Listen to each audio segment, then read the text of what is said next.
Welcome back. In East Africa, at least 30 people have died in fresh clashes after heavily armed men attacked villages in the Eastern Democratic Republic of Congo. The men wielding machetes, arrows, AK-47s are reported to have started by burning people's homes in at least one of the affected villages in Ituri province.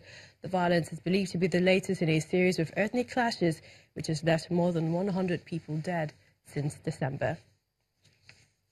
And Professor Victor Ariole, a professor of French and Francophone African Studies at the University of Lagos, joins us now live in the studio. Welcome to the program. Thank you for having me. Ethnic clashes, they appear to continue in the DRC. Tuesday we heard 30, and then since December bringing the total number to 100. Why is it difficult for security forces to contain these clashes? Well, the person of Kabila is not acceptable personality in the whole Congo Democratic Republic. That is known. And Congo is being bordered by about 10 countries.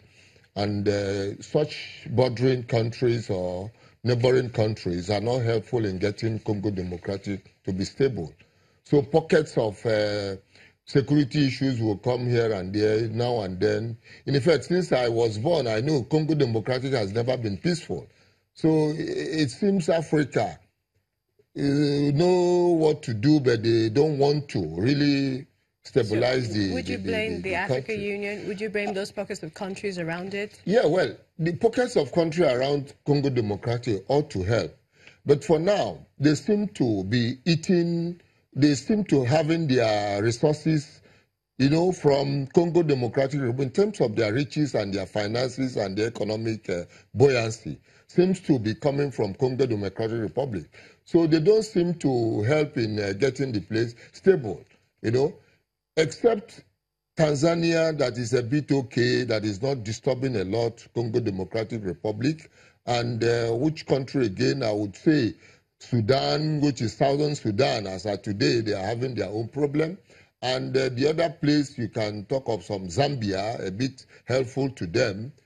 Other countries bordering them are not really helping situations at all. Professor, what are your thoughts? I mean, with the violence that has intensified since 2016, when President Kabila refused to step down at the end of his constitutional mandate, what are your thoughts with regards to these names really still trying to cling to power? Joseph Kabila, Pierre Nkurunziza, Kagame?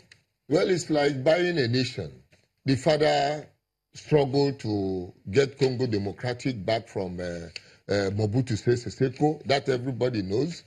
And so it seems he has not yet recouped the profit expected of such buying back of the nation.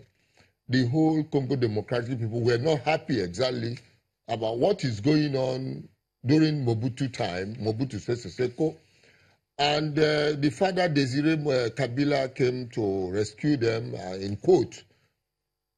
And then the son took over. And it seems there is a clique that keep on saying, look, we cannot relinquish power for now because we have not recouped. And mind you, as I said, some African countries are also involved in helping him. Basically, Angola, it's necessary to mention that. Angola, for example, where he come from, will always be behind him to make sure he gets what he wants in Congo Democratic Republic. And we know that somewhere Uganda is also doing its own to keep Congo Democratic Republic unsecure. And so, if he goes on with those people and relate with them, they will keep on helping him to remain in power.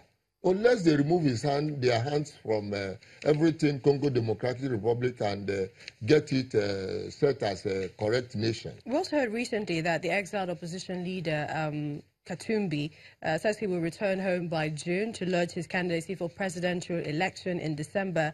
What are the chances of his success, considering his history? He's going to succeed because I see him as an outshoot of Etienne Tshisekedi. Etienne Tshisekedi is somebody the main Congolese person like. And Etienne Tshisekedi is not, as of today, available. He's no more alive. And if he has people who are still struggling in line to get to actualize what Etienne Tshisekedi had been fighting for, they will definitely support him. and allow him to find his way. Kabila has no control of the whole Congo Democratic Republic. There are areas he can't go. Like Katanga area, it's very difficult for him to go that area. Not to talk of Kinshasa, which is the capital of Congo Democratic. He does not really go through all the areas in Kinshasa. And Tshisekedi person, like the person who is trying to come to recoup or take over from Tshisekedi's actions, is a person known by the Kinshasa people, and they will really support him. All right, always a pleasure having you, Professor Victor Thank you Ariele, very much. a professor of French and Francophone African Studies at the University of Lagos. Thank you. Well, reactions have continued to trail the ousting of U.S. Secretary of State Rex Tillerson. Reporters for U.S. media outlets, including The Washington Post and CNN, say Mr. Tillerson was actually fired on Friday, the day he visited Djibouti and Kenya. He then cancelled some of his activities in Kenya the following day, saying he felt unwell. Some analysts are therefore wondering why the U.S. government bothered with his visit, which some have described as a half-hearted and token expression of friendship from the United States. Well, the United Nations is appealing for urgent aid in South Sudan as millions face starvation. The organization says that over 7 million people could become severely food insecure in the coming months unless aid is urgently stepped up. Many who are on the brink of starvation are surviving on weeds and water lilies. The crisis has been fueled by a conflict that broke out in the country in 2013. When fighting broke out in Bitiu, South Sudan in 2016, Yandani Kwoni and his grandparents fled to seek shelter in Ayot County in the oil-rich area of Jonglei State. The 4-year-old's father had died before she was born, and her mother has traveled, leaving her in the care of her grandparents. Though they have found relative safety here, the family, like thousands of people in the country, now find themselves caught up in farming. They have nothing to eat and have been forced to survive on weeds and water lilies instead. Corny is now suffering from malnutrition as a result. The World Food Programme has warned that without assistance as of May this year, more than 1.3 million children under 5 will be at risk of acute malnutrition.